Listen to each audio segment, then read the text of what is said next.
The story we are reading today is Our God Gives a Song, found on pages 112 through 115. Boys and girls, make sure you have your books out and ready. The story is written by Gail Fitzgerald after she reads an account in the book of Acts in the Bible about Paul and his friend Silas. I want you to go ahead and turn to page 112. Remember, just as we've been doing, when I ask you to pause, you're going to pause the video and echo read back to me. And then you may unpause the video and continue to read along with me. Okay? Page 112. Our God Gives a Song. The men were unhappy. They did not like to hear Paul and Silas preach about God. The men did not want to see people saved. All they wanted was money. These men upset the town. We can't agree with the things they teach. They must not go unpunished, the ungodly men said. Pause the video. By then, the mob was angry too. They jumped upon Paul and Silas. The rulers of the town tore the robes right off God's men. Beat these men, the rulers ordered. Many times the whips were unfairly used on the men's backs. The people were still angry. Throw the men into jail until we decide what to do with them, the unholy men shouted. Pause the video. Paul and Silas were cast into the dark, damp jail. The jailer did not want the men to escape. He put their feet in the stocks. The stocks were shut tight. Then the jailer left. Paul and Silas were alone in the dark, damp cell. Had God forgotten his children? Paul and Silas did not think so. At midnight, they prayed to God. They sang praises to him. The other men in the jail heard them sing. Had God also heard them? Pause the video. We're on page 114. Suddenly, the ground began to rumble. The jail began to shake. Doors opened. The chains fell off the men. God had heard his children singing. God had not forgotten Paul and Silas.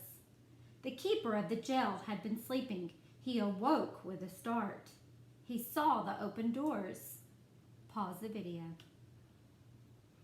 The men have escaped. The rulers will take my life. I will end my life myself, the jailer said to himself. Quickly, he took out his sword.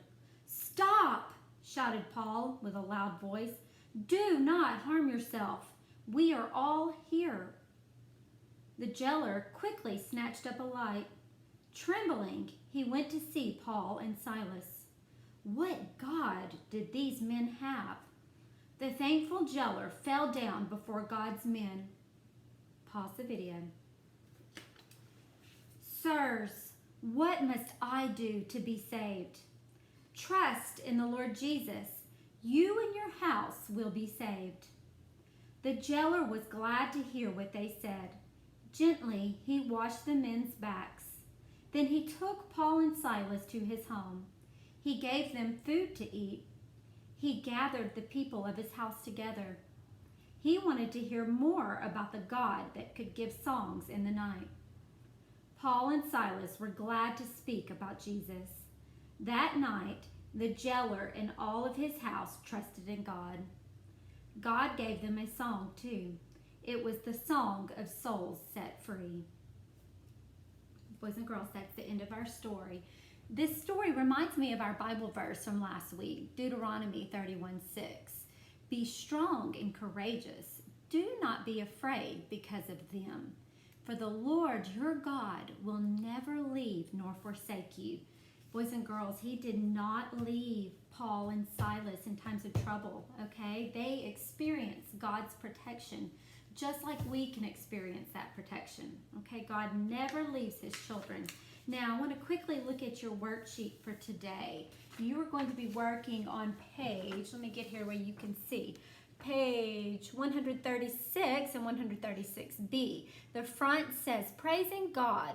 Circle the correct answer to complete each sentence, okay? You're simply going to read each sentence and circle the correct word to fill in the blank. The back says, a prayer reminder. When Paul and Silas were in jail, they prayed. God answered their prayers and gave them peace and joy. The next time you are afraid, remember to trust God. You can use your fingers to help you remember the truth of Psalm 56:3. Look at the words on the fingers.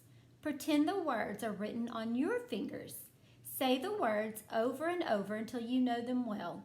The next time you are afraid, remember the words and say them aloud. Then put your hands together and pray.